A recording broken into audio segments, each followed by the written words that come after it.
Hands up if you've walked past a young homeless person and avoided eye contact. Maybe you wanted to give them a few bucks only to realise, hey, I don't carry cash anymore. Or maybe you wanted to stop and help them, but you didn't know how. Well, today's guest has felt all those emotions, so much so that he was compelled to do something about it. So he started a social enterprise with a marketing and sales bent. And he's never looked back. It's a heartwarming episode 577 of the 12-year-old award-winning Small Business Big Marketing podcast. Well, I said, welcome to a small business marketing show where successful small business owners share their souls to take your marketing straight to the lead. Now, here's your host, Mr. Timbo Reid. And welcome back to your weekly dose of marketing for millennials. I'm your host, Timbo Reid, and I have an insatiable curiosity for uncovering marketing strategies and ideas that help businesses just like yours to grow. You, so much more importantly, are a motivated business owner, ready to crank out some great marketing to build that beautiful business of yours into the empire it absolutely deserves to be. And that is exactly why this podcast has existed for so long. You're in the right place, my friend. As per usual, team, there is marketing GOLD dripping from the ceiling over here at Small Business Big Marketing's HQ. So let's get stuck right in. Hey, big news about next week's guest later in the show. Suffice to say that if ever you found yourself thinking, geez, I'm working as hard as I can and getting absolutely nowhere, then you are going to take a huge amount of inspo from their story. I'll give you one hint, 2 words, Pink Floyd. Curious? Good. That'll be next week. Now, to today's guest. Nick Pearce is the co-founder of HoMie, a retail and training social enterprise where 100% of profits support young people experiencing homelessness and hardship. How they do it is what piqued my interest in getting Nick on the podcast. You see, from the outside, HoMie is a streetwear clothing label with a retail store on Melbourne's fashionable and famous Brunswick Street, manufacturing and selling all the usual suspects. Hoodies, tees, beanies, tote bags, you know, all that gear the young people of today wear. They even wear beanies like in the middle of summer. It must be a very cool thing to do. I must get one. But then this is where things get interesting. You see, HoMie's philosophy is that homelessness is a situation that young people can move out of with the right support and tools.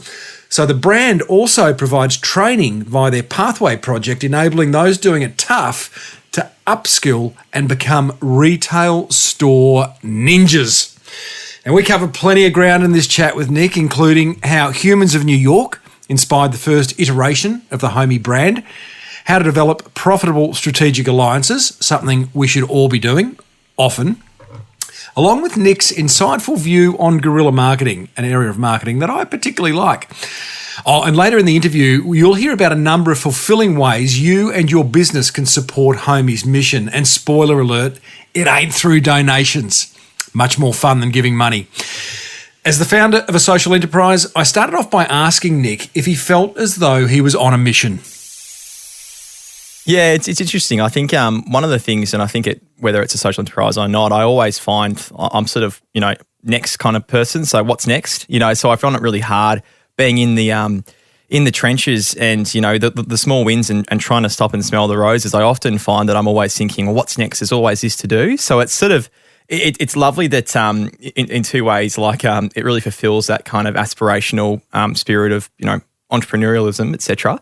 But really what feeds me obviously is kind of at the end of the day, I can kind of go to bed and know that we've done something. We no matter what's happened, no matter what kind of day we've had an impact.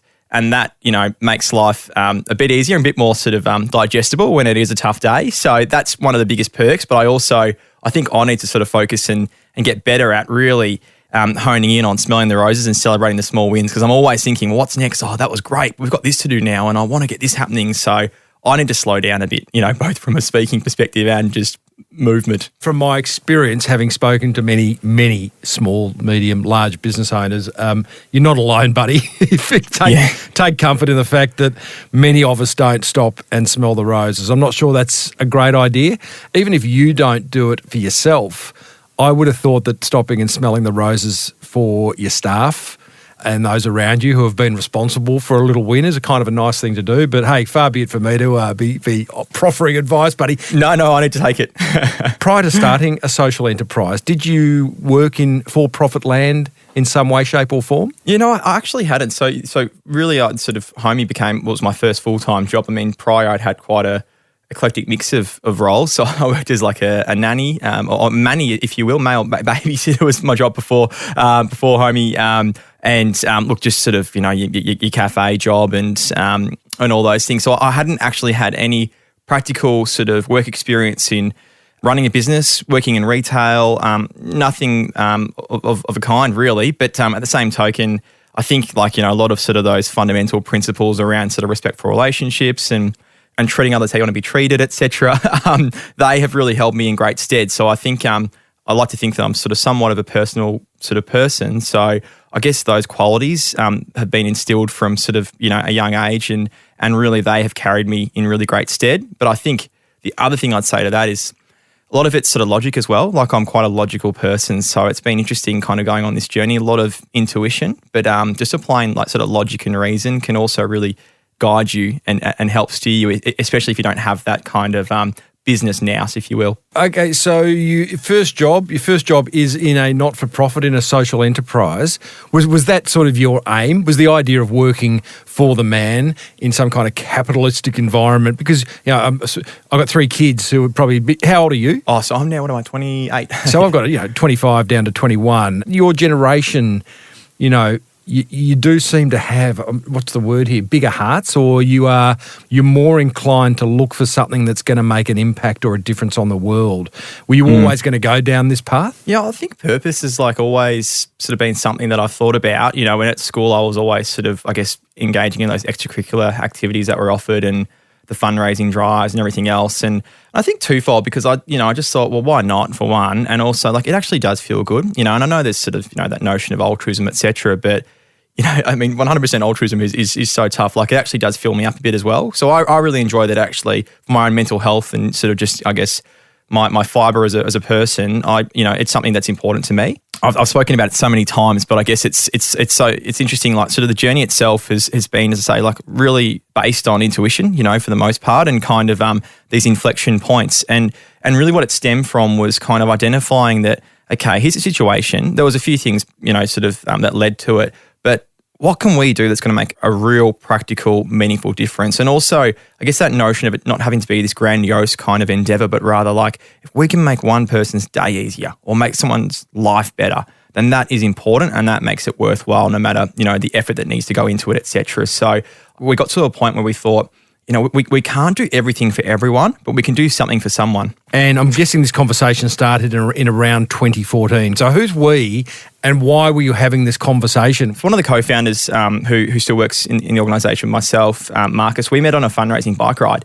So we were actually riding from Vietnam to Cambodia. So we did a 1,000K bike ride. It was a pretty good, solid endeavour from a physical perspective. But we certainly enjoyed ourselves during the evenings, and then would the next day get on the saddle and ride off the the toxins.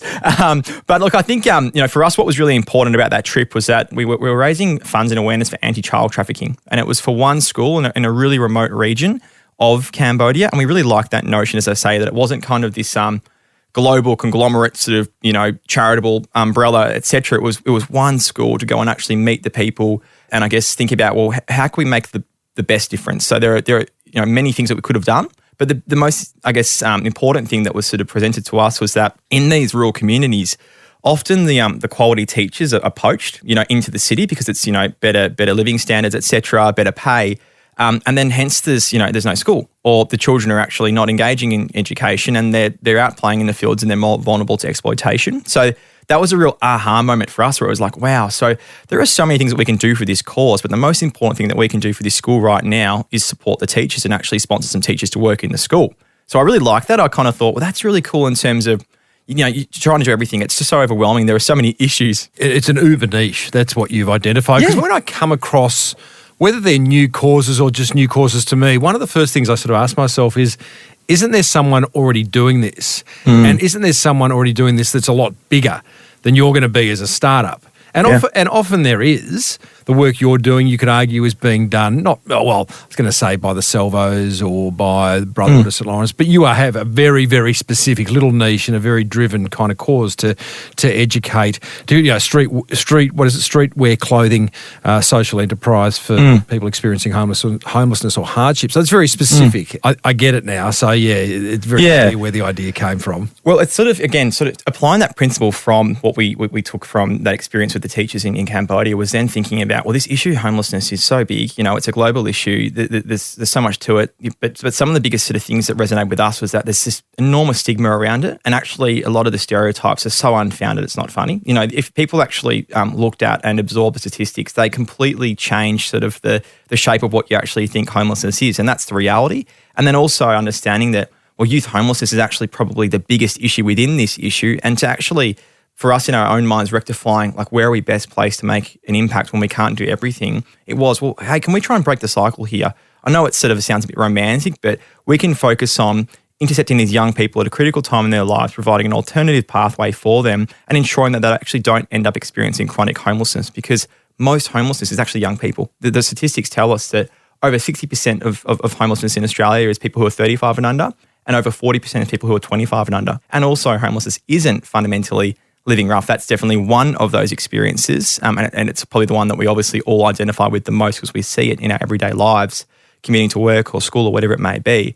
But that's 7,000 out of, I think the most recent sort of census was, 120,000. So there's 113,000 people who are experiencing homelessness in different ways. So yeah, it was kind of us sort of unpacking all those things and then thinking, well, where are we best placed? Because there's amazing organisations that are absolute institutions, as you say, who are doing incredible work. But, where was there a gap that we could kind of, I guess I look at us as like a really important cog in the machine, and how do we provide genuine value and not reinvent the wheel, but make sure it is meaningful? Whether you're talking about a for-profit business or a social enterprise, finding a gap in the marketplace is kind of an interesting place to start, because either the gap's there because there is no need, or the gap's there because there is a need and no one has bothered to fill it. So you've done your 1,000K bike ride with Marcus. Yep. You've come back, you're inspired, you can see a little spark of an idea which says, hey, if we could just make the difference in one small community, one small niche, however you wanted to define that, then that's something that we would like to be involved in. How did you identify the gap that HoMie ended up filling? Yeah. Again, it was sort of, I guess, a number of steps. But what we ultimately did was we started by talking to people who were living rough, actually. We went down and had conversations with them. And what sort of initially just walked out in the street and talking to we literally went out onto Swanston Street, saw the first person, and said, let's just go, because we were shitting ourselves, had all these preconceived notions and everything else. Right. So you are like me. You're like everyone else. We always walk past a homeless person, maybe get smiled, maybe giving them a coffee, but you had no connection. You didn't know how they were going to respond. Okay. Absolutely. So a lot of anxiety, and we just sort of said, let's just front up. Let's just go and look them in the eye, shake their hand, get down to their level and have a chat. So we did that, and it was really, for me, quite confronting, because the first person I spoke to, actually, we found out went to the same school as me. And I went to a private boys' school in Melbourne. Albeit they were a fair bit older than me, but connected over some teachers. Just all these commonalities, and they did have, unfortunately, a significant mental health issue, and they weren't sort of looking after themselves. They had a loving family. They had, sort of all these other notions, but I guess unfortunately they weren't looking after themselves, and fundamentally they actually sort of the streets. That's where they ended up. Their life sort of ended there, which was really sad. For me to kind of go, I can't believe this. Coming from this background of being quite privileged and having not faced much adversity at all, to go and speak to this person completely changed my perception of what homelessness was, because we connected over music. That's massive Phil Collins fan, and it was just it was just such a profound moment. or Studio. Well, I mean, and he the song Another Day is it just Another Day in Paradise? That's actually about homelessness, right? Yeah. Is it really? Yeah, it is. Yeah, so you have a listen to it. It's actually and I went home and listened to that, and for me it was like, wow, I can't believe that I had these ideas, and then to speak to this person that completely changed my, as I said, my assumptions that I had. And then we thought, this really sucks, because we're not the only ones who feel like this, right? So what we actually did was we looked at a model that was already working really well. Can I just stop? Yeah. There's lots to unpack here. So you've the first homeless person you bump into is a bloke older than you. He goes to the same school as you. You're like, my God, this is incredible. You've been touched. But research group of one, you can't make a decision around that. So did you keep that on that day? Did you keep wandering around? Yeah, we made it a bit of a weekly practice. So I was studying at RMIT and Marcus was working in the city. So what we ended up doing was, we created this Facebook page because we were chatting to more people. Each week we'd just go down, as I say, the principle was sit, chat, listen, share. Go up to the person, ask if it's okay to have a chat with them, get down to their level, look them in the eye and just have a convo and just go, hey. What questions, because this is market research, what kind of questions were you asking? What were you, and you wouldn't have been asking leading questions, but what were you trying to find out? I think the biggest thing we were trying to find out is like, what can we do? What could we do right here, right now for you? Or not just right here, right now, but what's going to make a big difference? And it was actually quite different to what you'd sort of assume, right? Obviously there's provision of sort of food and if you've got some spare change and whatnot, but the biggest thing people spoke about was, I feel invisible. And what I want people to know is that I am a person first and foremost. So rather than this notion of kind of it's a homeless person, we sort of started to, use this language around it being a person experiencing homelessness, right? So it's because we were meeting these people who were people just like you and I. And that was, just an insight. And by actually, we created a platform. So looking at it, how did that idea come? The next step, we created a Facebook page called Homelessness of Melbourne. And it was, essentially, emulating humans in New York, looking at a model that works really well, really effective. So Marcus is quite a talented photographer. So with their permission and their consent. Just explain Humans of New. I've seen it, but yes, might not. So essentially it's a platform where they just share stories of people who they literally walk out into the streets of New York, will go and have a chat to someone, and they'd share the story in their own words, and a portrait to kind of give that insight into look at this, this eclectic mix of people we have in our vibrant city. So we thought, let's try and apply this model. It works really well. It was sort of really popular at the time. And as I say, sort of fusing our respective skills, as I say, Marcus being a photographer and myself sort of, doing, studying journalism, etc. And we would just put together this story, obviously, with their consent and in their own words, and we'd share it on this platform. And it was amazing. The organic growth was incredible. We actually, their stories ended up reaching over 500,000 people, per post, which was so organic. I've never sort of experienced sort of a phenomenon like it. Obviously I've been involved in one other than looking at things from the outside and going, how does it happen? But the biggest thing, was people were saying. I'm talking to a guy who's created a viral Facebook page. This is like. Well, no, it was. It was interesting because the biggest thing, as I say, that people, who were experiencing homelessness wanted us to know was that I'm just a person, I'm interested. I love music and these are my favorite art, etc. And people would say and comment, hey, I've walked past this person every single day, for so long. And now I was just a bit nervous, etc. Now I had a way to talk to them because I also love this TV show and I had a chat to them about that, and that was the connection. And the biggest thing that was sort of communicated to us was that, I live the same day every single day of my life. There's no spontaneity and I'm invisible. And the biggest thing was I just want people, at the very least, if they can just smile, that is a huge thing because it says, I see you, that you are real, you're here. And that was something we thought, so simple, so elegant that, everyone can do, and that was kind of the first step of, all right, we've got some traction here. We've got a captive group. And then we thought we want to do more. Okay, stop. Tell me a moment, and it might have been the first bloke you spoke to who went to your school, but was there a moment that you and Marcus still look each other in the eye every now and then and get a bit teary where you go, man, that just like rocked my world? Look, and to be honest, we spoke to so many different people and you can't help but, obviously we're going home that night, and putting together this story, et cetera, and thinking, well, what are they doing right now? So I think absolutely we actually, just as a little experiment, went and did sort of a few nights on the street ourselves. And it was a really profound experience. It was, we were super nervous and a lot of anxiety, but it wasn't actually towards people who were experiencing homelessness in the community. It was actually it was a busy time, in the city. It was sort of the comedy festivals on, et cetera. And we're in a sleeping bag and you're hearing footsteps and voices and you sort of just, your body just completely braces for, I don't know what's going to happen here, and you're just so vulnerable. And what did happen? What's that? What did you learn? What did you learn? Well, for me, it was amazing that that defined by me, as opposed to standing up, but sitting down on the ground and having a sleeping bag, that was how people perceived me. Like that's how I was defined, and how people treated me differently. And that was really interesting, I think, was that wow, like, you know, I could kind of say, well, hang on a second, like, you know, I could go home tonight sort of type thing. I'm just like you, but it was, that was probably the most interesting thing was just the sense of vulnerability, but also it was very mundane. It was very boring. It was exhausting. And you can actually, we sort of said, you know what, I can understand why someone actually might, you know, get a bottle of wine or whatever just to kind of, you know, create some numbing to pass the time, because you're so vulnerable, you're so anxious, you know, you're on edge. And it is just exhausting fundamentally. So we've had Simon Rowe, past guest on this show a couple of times.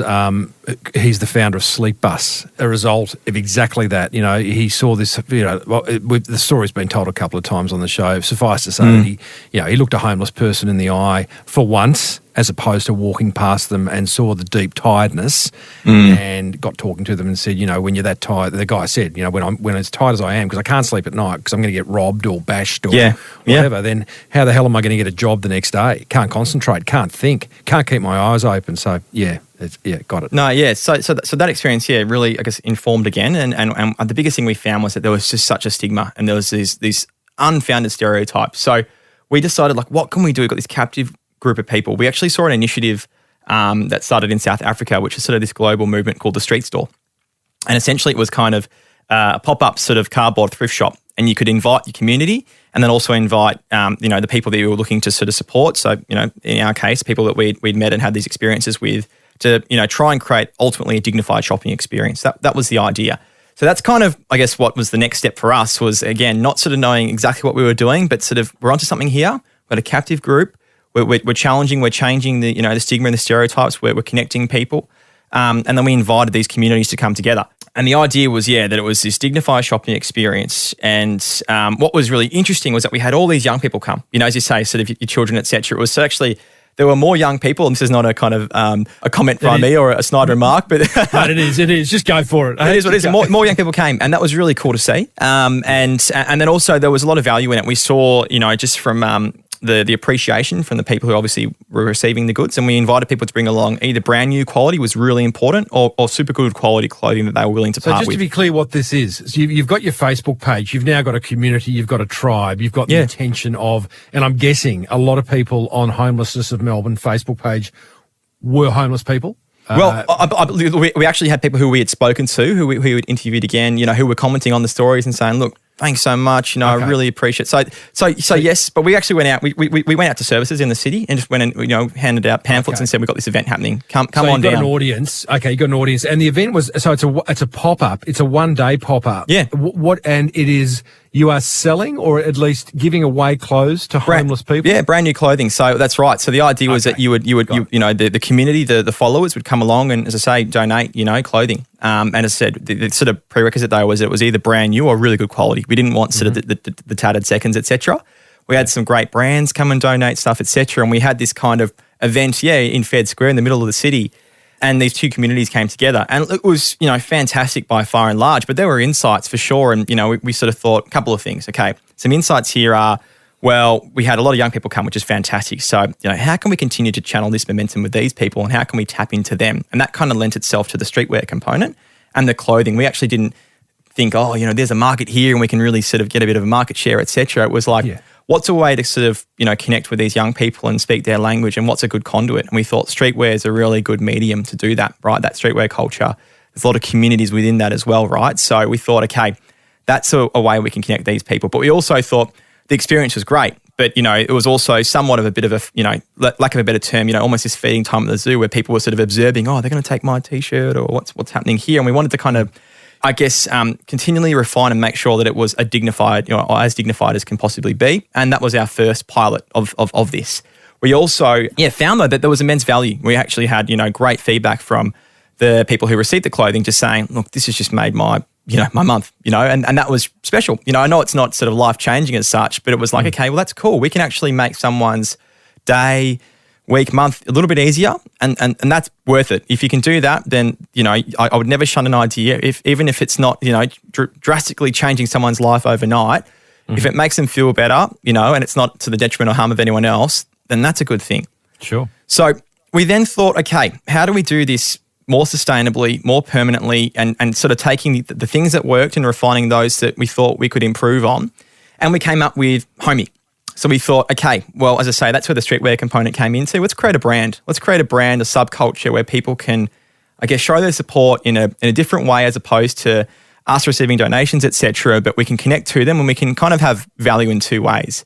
Because when people buy our stuff and they wear it, obviously, you're sort of spreading the message. We're getting more awareness out there, etc. So it was kind of like we can get people who can become advocates for us through this medium.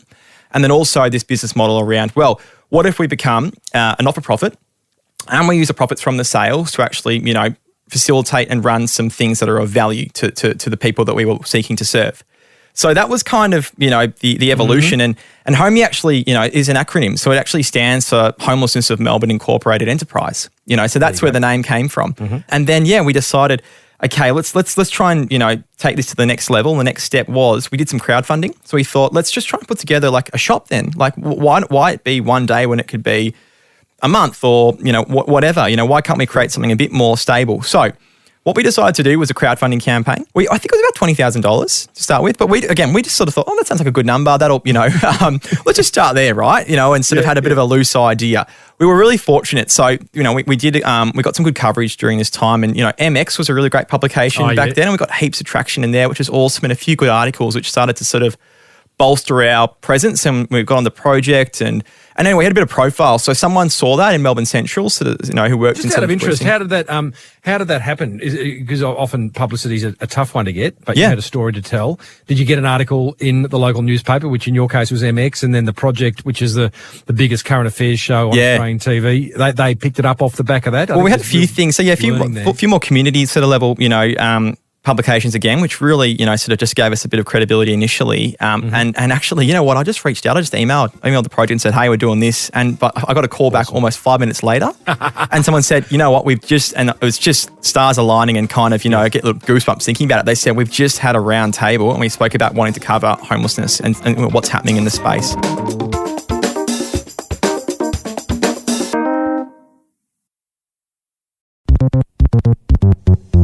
Getting on the project, Nick, you could have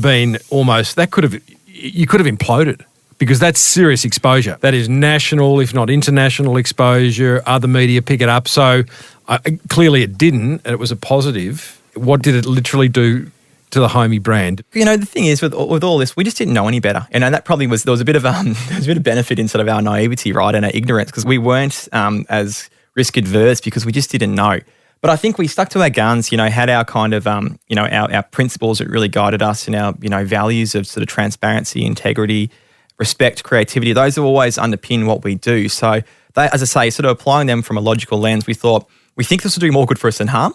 We probably didn't sort of, theorize what's the worst that could happen. But what it did for us ultimately was I think, put us a bit more on the map, credibility. You whack that on your socials and the coverage, the eyes that you get on that. And I can talk about the traction we got more recently we've had a couple of stories with them now, which has been awesome, obviously. And it just, the eyes you get on it, especially, our consumer, it is really, sort of, for lack of a better term, people who are quite progressive, who are engaging in that. So it's a perfect customer for us as well. So what it did was just lift our socials, and our followers. So you raised 20 grand on Possible. Yep. What do you do with that? So we got tapped on the shoulder because someone saw that exposure and said, hey, we've got a space in Melbourne Central. We can just sort of do discounted sort of, rates for you. So it wasn't free, but, it was better. And I used to walk past the shop front, a year before going to uni. It was just so funny how this all sort of happened. It was like, just every day I'd walk past and then eventually this, we had this space and it was actually immediately supposed to be for 1 month. So what we did, and we're quite resourceful. So for instance, like I was babysitting for a family who both the parents were working quite senior at Target. So that we,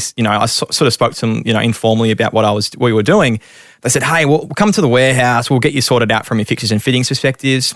So that pulled on some mates who are, chippies and whatnot and street artists just to come in and it was, sort of this raw, rough space. But, ultimately we were able to open the shop doors and the clothing that we actually solved. I guess the solution of sort of how do we do this and, creating a brand from scratch. What we did was we got a number of different brands who also saw that and said, hey, we'll donate some I guess faulty goods to you, et cetera, or sort of garments that, sort of end of season, et cetera. So, the community didn't know that or the public, wasn't that it was, but it was brands like Stussy, et cetera, So it was really, again, in with our sort of aesthetic.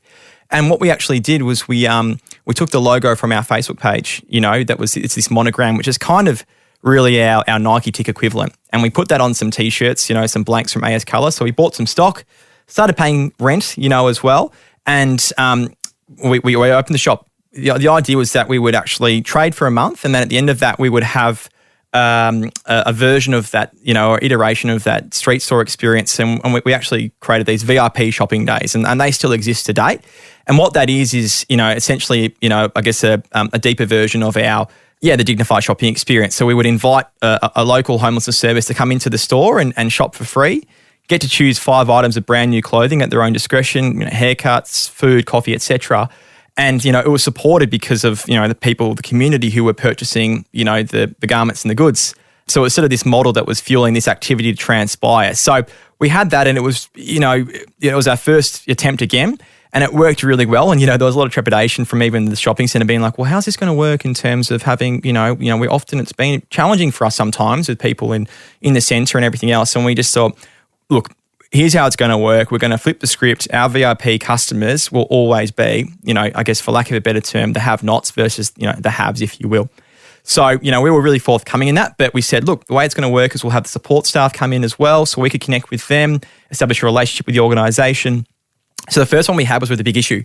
So the Big Issue vendors came in. It was awesome, and it was just, again, it was amazing to see what the difference a fresh haircut and a new outfit could do. You're describing it very well, Nick, but we're sort of getting down to a pointy end of a real idea, because at the moment, so you shop in Melbourne Central. You've got branded clothing. You've got your first iteration of HoMie merchandise, or clothing, branded clothing, if you like. You're offering haircuts in the store. You've got some food parcels that people can pick up. So anyone who comes into that store, correct me if I'm wrong, it's all free. Or are you selling the product in order to raise money? No, it's all free. So the idea was that for a customer, for the general public, obviously we're selling the product, but then we'd have this day where we close the doors to the general public and we'd invite the service to come in. So the service would come in, the support staff, etc. So it was kind of like, this day is for you, and it's been put on because of, the customers that have come through here. So we had the sticky notes, the customer would write a note to the person and, they'd come and get their goods and get that. And it was just a really nice way to sort of, as I say, probably do it. It was a refinement, because we also didn't want it to be that kind of, awkward experience where you've kind of got this sort of, it wasn't very natural or organic. And as I say, it wasn't perfect the first time we did it in Fed Square, but we thought this is safer, there's more dignity to it. It's, and we can really personalise it. So having these personal shoppers and everything else allocated to a person as well. So that's ticking along beautifully, but really, you are providing clothes to people living rough. Correct. And, that's probably not, clearly it wasn't, and it isn't where you ended up. No. And how did you sharpen the pencil again? Yeah. And said what? We started to have some youth services come into our store. So as opposed to obviously Big Issue, you've got people of all ages. We had some youth-specific services come in. And, we were learning and educating ourselves about the homelessness situation in Australia whilst we were operating and trading, etc. And it was really fascinating. So this was probably a really important moment, was that we had a VIP day with these young people. And they loved it, obviously, which is awesome. So that was a big tick and going, great, they love our stuff. But we had young people who actually contacted us post that day and said, hey, I had an awesome time today. I love the brand. I actually, to be honest, I'm in a situation where I've got a lot of time on my hands, but I'm finding it really hard to get a job. I've got nothing on my resume. No one will give me a go. And I just need a chance. I just need someone to give me an opportunity. So, we were running a voluntary operation at that point in time, so for 6 months to get it to a point where it could then become sort of paid casual work. But we had some young people who started to, work with us. So, we were both learning to fold a T-shirt at the same time, customer service, everything else. And again, it was sort of just a first try. But we started to think we're onto something here. Look at how far this person has come from their confidence was the biggest thing. From when they started with us to where they are now, the business model got to a point where we could actually start paying people as well. And we thought there's something here. This is where we need to be focusing on. We realised, again, harking back to sort of those statistics earlier, that youth homelessness was actually almost the bigger issue within the issue. And how could we sort of, I guess, make the best difference that we possibly could with the resources that we have? Mm-hmm. We thought we can kind of kill two birds with one stone here. We can still engage, influence, create awareness and understanding and tap into young people from a consumer perspective and actually, I guess, inform them on what's happening as well as how they can make a real difference and why they should also really be supporting this particular space. And on the flip of the coin, we just saw that there was immense value, obviously, as opposed to which is a lovely day, the VIP day. And the idea is that, the philosophy behind that is it's a fun day. Yep. And again, you can't discount that is important. To give someone a fun day 100%. During a trying time, there's value in that. But we thought this is where we can actually make a real difference. So we started to sort of really go down this path of investing in young people and creating more structure around this program, because we realised that there were so many young people who had a very similar situation where they had housing, that they had access to those external supports, and we've never been one to sort of try and bite off more than we can chew and understand that we stay in our lane, but we can collaborate with these services that are providing that stability to these young people. But the next step for them is that, well, how do we get them out of this service and into their own place? They need a job. Mm-hmm. And that's where we thought we can actually create some value here. And this is where we can sort of, I guess, establish ourselves. And this was our, important cog in the machine. And the other benefit of doing so was, as I say, the way we operate is the education awareness piece for the community. So for them to get a job, they need to upskill. And totally. That's HoMie's home ground. And so that is our bread and butter now. That is where we're an employment-based social enterprise. It is really focused on providing this opportunity to as many young people as possible. In a collaborative but considered manner.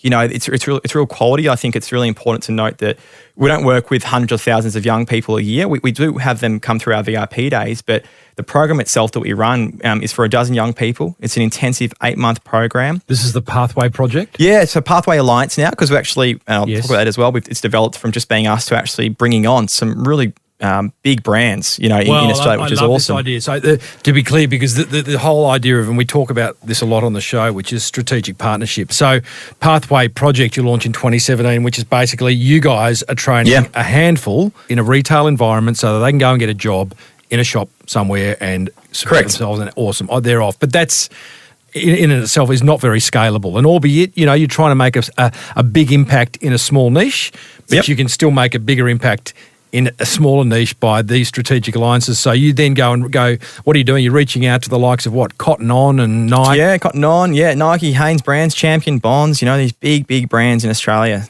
But the idea was that, as I say, we'd kind of created this, it was with an RTO as well. So we delivered a Cert 3 in retail. So that practical training, we'd paid the young people to study as well. So paid minimum 16 hours a week of guaranteed work, 4 hours of paid study. So we would then obviously provide the on-the-shop floor experience. But as you say, we've got one store, 75 square metres.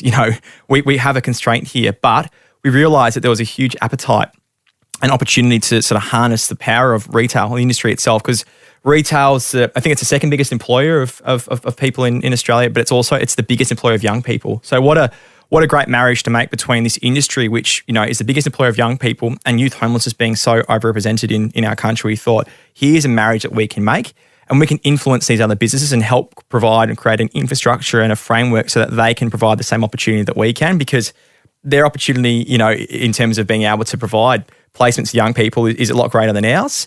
And one of the biggest things is actually challenging the attitudes. One of the biggest pieces of our work is actually going to them. We can help create a safe space for both yourself and the young people, and taking away that trepidation from kind of, well, I don't know, are they going to be laid and what's going to happen here and how do we manage this? And that's our job. We're that cog in the machine that sort of liaises between these two parties, the support systems, as well as these retailers. So a few of them come about, just through initially, Cotton On, for instance, reached out to us, and they also donated product in our first store. So we kind of had that connection, talked to them a bit about what we were doing here, and gave them that peace of mind that we're working with support services as well, so that this young person outside of work is really well supported.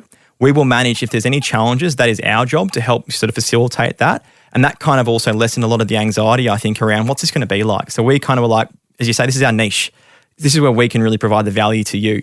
So that was literally just kind of going to them, driving out to Geelong and meeting with some people of influence. And Nick, there's even more to the HoMie story, which we'll cover shortly. But not only are your customers, or what do you call the people that come through your program? Are they customers? Are they clients? Are they students? So this is interns. So they're interns. Internship. Yeah, they're on a massive learning curve, but your learning curve and Marcus's learning curve as well has just been incredible as you go. And you talk a lot about you don't need to know exactly what you're doing. You've always just gone one foot in front of the other and stopped and looked for insights, which I love. You've stopped and gone, okay, what was kind of particularly interesting about that engagement or that conversation or that day, and then learning from that. Have you found now that, what are we in, 2021? So we're sort of like 4 years down the track. Are you becoming a little bit more closed and a little bit more measured and a little bit more, I better not make that decision until I do a little bit more research, or you still trying to protect that lovely naivety? There's a bit of maturation there for us just as individuals, as well as obviously kind of, more understanding of what our value is, right? So, we're sort of informed, and everything's a value exchange. And I think we often undersold ourselves, and we're kind of, talking to these big players going, put the hand out, sort of, can you sort of, but actually the value that we create is... They need you as much as you need them. Yeah, and we've had to sort of appreciate that because, where we've come from is, as you know, humble beginnings. I mean, we've had, a number of people, so our head of impact, started with us working in the shop, as our first store manager. It's actually been a lot of people invested from that first day. And we've really grown into these roles and created this, this organisation, which, in a lot of ways, has come from, a place of passion and authenticity. But we've obviously, as we've gone, we're like, no, we've got amazing experience here. I'm not an expert in this as such, but I've got, 5-6 years of experience in this. And the biggest thing is that we're youth led. We're led by our young people, and as I say, we've always been, as you can tell from our journey, seeking the feedback and applying, what seems feasible and, I guess best practice in terms of, what's our next decision. So that's been an interesting thing for us more recently, is actually understanding our sort of social currency and what we can create from a value perspective. Because, we are creating something, CSR these days, is massive. And I guess for us, it's like if we can be potentially that spark that can light the fire within this industry. We know that we can't do everything, as I say, for everyone, but we can actually, help support these workplaces, and we can get a lot more young people through the door by these strategic partnerships. So that's been something which has been, really awesome to explore. Somewhere along this journey, Nick, you have been lucky enough, you've now, and you've still got it, a store in Brunswick Street, Fitzroy. For those who aren't from Melbourne, I mean, we're talking a major fashion/retail strip in Melbourne, certainly in the top 5. Yeah. How did you get a store? And what role does that store play? So we, the store was funny. So, we had this rolling sort of lease sort of piece happening.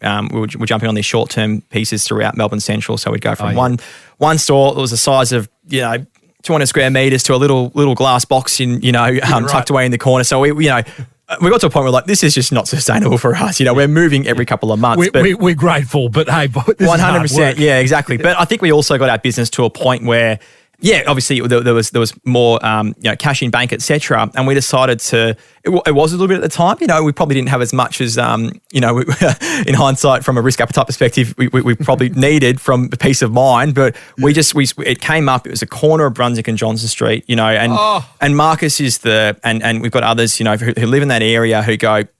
I'm just, and there was just a bit of just trust me, this is the spot for us. So the function of the store is really interesting now. So it's been, we've had it for about 5 or so years, right? So you've got it, you're leasing it. Yep. So it's leased. And commercial transaction. It's commercial transaction. No one gifted it to you. No.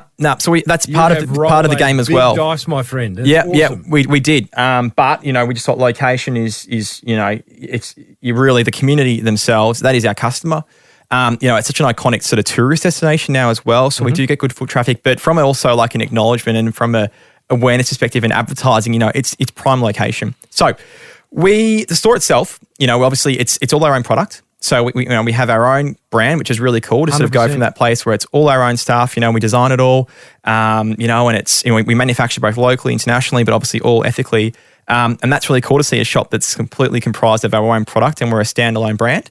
But the function itself, we have our VIP day still rolling monthly. So we'll close that store once a month and we'll invite that service to come into the store and have that dignified shopping experience. The best thing about our store now is that we have a number of interns, obviously, who work in our store and we have a number of interns who work in these other partners. So, Champion and Bonds and Nike, etc. So everyone studies together on the Monday, then they go out throughout the course of the week and they work in their respective places. But the best thing about the store, or where I think I guess our model is sort of realised, and it's that simplicity, but it's elegance, is that we have our alumni, so our graduates of our program, who come back now and co-facilitate our VIP days. So you've got this new service coming in. So each month, we get it. we've got these great relationships with these partners. So we've got a new youth service come in, new young people, and we have our people who've come through our program and say, hey, welcome to HoMie today. I'm going to be your personal shopper.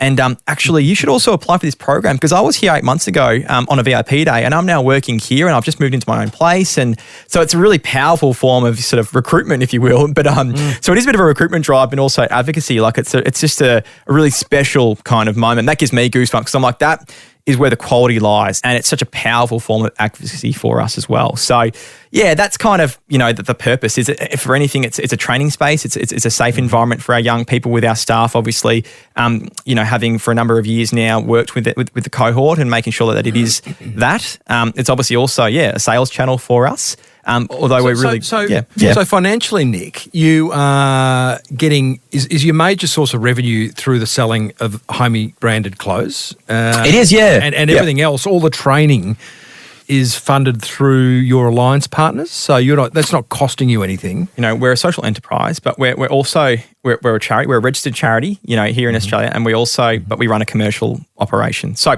all the profits that we derive from the sales, we reinvest into facilitating the programs that we have created. We pay our way in some ways in the sense that we pay every young person to study, no matter if they're working in our store or working in one of our partnered organisations. The partnered organisations, so for instance, someone actually gets assigned to working in the Bond store, Hanes Brands will pay them as an employee and onboard them through their processes, etc. So they pay the wage when they're in the workplace. We pay for the study and we also pay for the young people in, in our store. But also obviously we've got our internal youth workers, etc., which, are our secret sauce because they forge these incredible relationships with these young people. One of the things, and let's just move across, you've got a merchant, it's not merch, it's your branded product, hoodies and sweaters and tees and pants and streetwear, right? Yeah. You don't have the budgets of a Nike or a Cotton On to get your word out. You're not buying billboards or TV ads or anything like that. You are very much into guerrilla marketing, and I love the whole concept of guerrilla marketing. Just to finish off, Nick, a couple of insights into how you go around raising awareness around the HoMie brand without spending a fortune. Yeah, I mean, that's how it started, right? The origins really were from the street, so it's sort of really applying that principle. So yeah, a lot of our activations, and collaborations, if you will, are with sort of, we've got a big partnership which has been fantastic with Champion. We're sort of aligned as sort of their, it's almost like a sort of big sibling, little sibling relationship. Who's that with? Champion. Yep. So, they're probably the biggest streetwear brand in the world right now. And we've been able to sort of piggyback, off them and, work on collaborations together and sort of, launch that through their sales channels and their wholesale partners. So we're getting that brand recognition through that manner. And obviously, again, what a great buy-in for a wholesale, like a Universal store or whatever it may be, to go, or Glue or whatever they are, and General Pants. It's like, wow, look at this product with purpose that we can sell as well. So we've really trying to infiltrate that market, if you will. I guess from like an awareness advocacy piece, like, a lot of our models that we use, have been former, interns, alumni, etc. It's been, really important to make sure that there's that authenticity there. But again, some of the things that have just transpired for us have been so, I don't know how. It's just obviously sticking to our guns and our values. We've had traction in the States more recently and been picked up on ABC in LA. I guess one of the great things we found as well is that from a brand ambassador perspective, aligning with people who, it's not trivial. It's not a sort of, it's not transactional, but it's not trivial. So, for instance, we've obviously had a lot of stuff happen with Tommy Little, who's been fantastic for us, obviously, again, being on the project. Correct. Tattoos and the whole works and, just a pretty lively fella. So, those kind of people, but also going back to sort of who our influencers are, it's all about authenticity, like people who are sort of, proud of, unashamedly themselves, always making sure that obviously, it's progressive, and we have really strong representation, from all walks of life is super important as well. But, it goes back to, for instance, like one of our best marketing activities or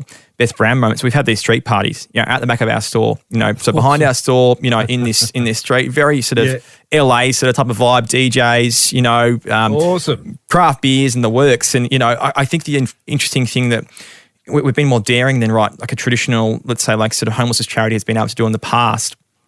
Obviously we make sure there's the responsible service, as much as we can regulate consumption of alcohol, etc. But that is what our consumers do. That is what the consumers do. And if we can actually say it's okay to have, a good time, but 100%. Safely and responsibly, that's been the biggest thing, I think, is we've allowed people to be themselves, as opposed to it, it's actually kind of, adopting us as opposed to sort of, having to sort of practice this new way of doing things. It's like, here's what you're doing anyway. We can create a party for you. You can come along, we'll have the merch there, and you get a HoMie cap when you come, and everyone's wearing these pink HoMie caps and dancing, and people walking past in the street going, what's going on in that alley there? I want to be part of that. Want a slice of that activity. So I love it, mate. Yeah. Hey, Nick, a question without notice, and I'm going to offer up an answer before you give yours, but no worries. Magic happens when people appear on my podcast. It's 12 years old. Great. And when I say that, generally speaking, a guest often rings me and says, God, appeared on your show and such, this happened. I don't know what it is. But for you, I'm wanting to know, what do you need at HoMie? And I want you to actually ask for it and give a call to action as to how people can offer it up to you. What I would ask, so have a think about that. What I would ask is for my listeners to go to your website at HoMie, HoMie.com.au. If you're my age, you're probably not going to find anything you would want to wear, because, it's just the nature of... Oh, don't say that, Tim. My dad and mum rock a few things. I was going to say, I'm not going to finish that sentence there. I was going to say, but buy something and send it to a nephew or a niece or a brother or a sister or someone, and just buy something and gift it to someone else, because there is a lot there, and it is. And I shouldn't say I wouldn't wear it, but I also live in a sunny, hot environment, and I don't even own a hoodie. So go over to HoMie.com.au and buy something for someone. What do you guys need, Nick? That's the easiest way, right? Anyone can do that, and as you say, shop for a friend. Fundamentally, you're not going to get a gift that gives more than. Do you need more strategic alliances? So yes, that's probably the biggest thing. Is we're looking for empathetic employers, organisations, retail specific, obviously, who have capacity to employ, are interested in this. Go, hey, actually, this could be really cool for us, and I guess to sort of preface that, we really support you, and I guess put your staff through the appropriate training, etc., and create that workplace that Do they need to be a big brand, or can they just be a small, business with a couple of shops? Well, exactly. If they've got, and they feel like they align to sort of our vision and our views and values, then that's, that's great for us. So there's always that. But, again, anyone who can help us as well do our business better. We're still, as I say, I haven't come from a background of sort of, I haven't done an MBA or anything like that whatsoever. But if you, for instance, I guess skilled volunteering is always greatly appreciated. I guess if there are places that can offer, again, sort of, whether it's sort of, pro bono or low bono kind of, opportunities from, if it's helping low bono. Yeah. Well, low bono also sometimes equates to low quality. So not low bono quality, but, sort of obviously, who can help with those things. That's always welcomed and encouraged as well, because we don't know what we don't know. There could be opportunities that we're also not realising. But if you can help us become a household name, that's one of the biggest things. If someone, for instance, has, awesome, put us on some billboards if you could. I don't know. That'd be great. Mate, absolutely. How would they express an interest in helping you? Is there an email address? Do you want them to go to your website? What's the easiest way? Yeah, email's just nick@homie.com.au. But we'd love to chat to anybody who thinks that, if they align with us, that would be fantastic. That's awesome, brother. Well, next time, or on a Melbourne trip in 2022, which will be my next Melbourne trip, I will certainly offer my services to come and have a chat to your homies, whether it be about customer service or marketing or whatever. I'd love to facilitate some kind of discussion, and I'm sure other people are going to reach out. Brother, I think you're doing a great job. It's early days. I reckon you've got a very, very exciting time ahead of you, and well done to you for making a difference in a much needed niche. Thanks so much, Tim. Thanks for having me. It's been awesome to chat. Well, there you go, team. HoMie's Nick Pearce. What a solid fella, doing amazingly good things in this very, very troubled world. I'm in awe of Nick. Seriously, if you can support HoMie in any way, then please reach out to Nick via homie.com.au, that's HOMIE, or email nick@homie.com.au, and just do whatever you can to bring this great social enterprise even more to life. And let's get it humming, hey? Here's my top 3 attention grabbers from that chat with HoMie's main man. Attention grabber number 1. I love how Nick and his business partner Marcus did their research up front by getting out on the streets to truly understand the plight of those he wanted to support. So it kind of raises the question, what informal research are you doing in your business, and what insights are you uncovering and subsequently coming up with solutions that kind of take your business to the next level, huh? Attention grabber number 2. I love Nick's take on moving things forward. As he said, and I quote, "You don't need to know exactly what you're doing." End quote. I'll subscribe to that. I think I have. You got to do something, right? Action creates reaction. I often write that when someone buys a copy of The Boomerang Effect, my book. I sign it, and I think often I say, just take action, because that's where the magic is. Attention grabber number 3. I love the VIP days they put on, offering a dignified shopping experience to those living rough. What a wonderful gift to give, huh? All in all, HoMie is simply a bloody good story, and I'm so honoured Nick chose to share it on this little old podcast. That's what grabbed my attention, team. What grabbed yours? Call the hotline after the show's over, or call it now. I'm happy if you stop and call it now, 0480 015 150, and let me know your thoughts on marketing on this episode. Maybe you've got, a question for me. I don't know. Just give us a buzz, just like Nigel from Outcomes Business Group did. Hi, Timbo. My name is Nigel Letty. I work as a business coach currently with Outcomes Business Group, and I have owned and built 22 businesses over the past 40-odd years. I've written a book called The Wall, and I really care about trying to get people's business and life balance right, because I've done it every way wrong that you could possibly do. Some of those businesses were franchised, manufacturing, wholesale, retail. There's an awful lot of a range of business that I've had. The biggest was Bicycle Superstore, which grew out to 14 stores, 120 staff, and I think I ended up being not passionate about the business that I built. And I've just been listening to your podcast. It was introduced to me by my son, who is now a very successful business owner. He's 40 years of age, and he's got work-life balance better than me. So I love to learn from clients. I love to learn from my own kids.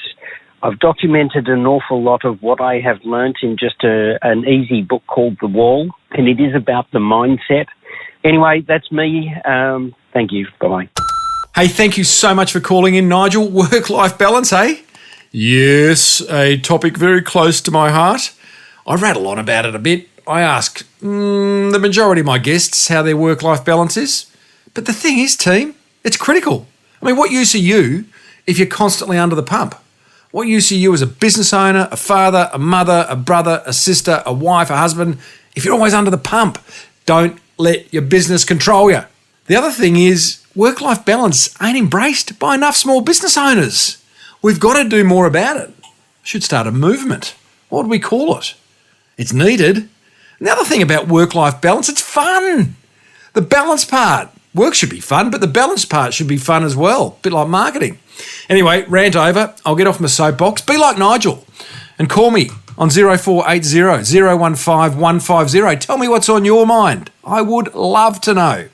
Do it now, and you'll possibly find yourself on the show sooner rather than later, as I'm actually running low on voicemail messages of my precious listeners to play. Be sure to leave your web address so you get a bit of free exposure.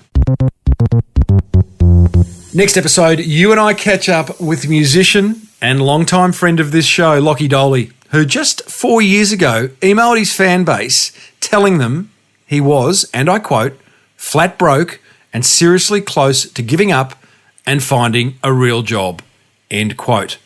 Luckily, he didn't, as today he's about to start touring America with Pink Floyd's Roger Waters. It's an insane story, and Lockie joins us next week. It'll be the second time around to explain how that came about. If you'd love to know how and why to create some helpful marketing, then grab a copy of my book, The Boomerang Effect, over at smallbusinessbigmarketing.com. There ain't a lot of copies left. I'd love to hear from you. What marketing's working for you? What's on your mind? Give me a buzz. 0480 015 150. If you're loving the Small Business Big Marketing podcast, and given you've got this far, I'm kind of assuming you are, then you'll find 576 more episodes on your favourite podcast app. And as has been the case for the past 12 years, this podcast was presented by moi, Timbo Reid. the music smashed together by that amateur fellow I mentioned earlier. And then luckily for us all, we have producer Romy Sher to be the mature one and pull it all together for your listening pleasure. Until next time, thank you so much for tuning in. May your marketing be the absolute best marketing.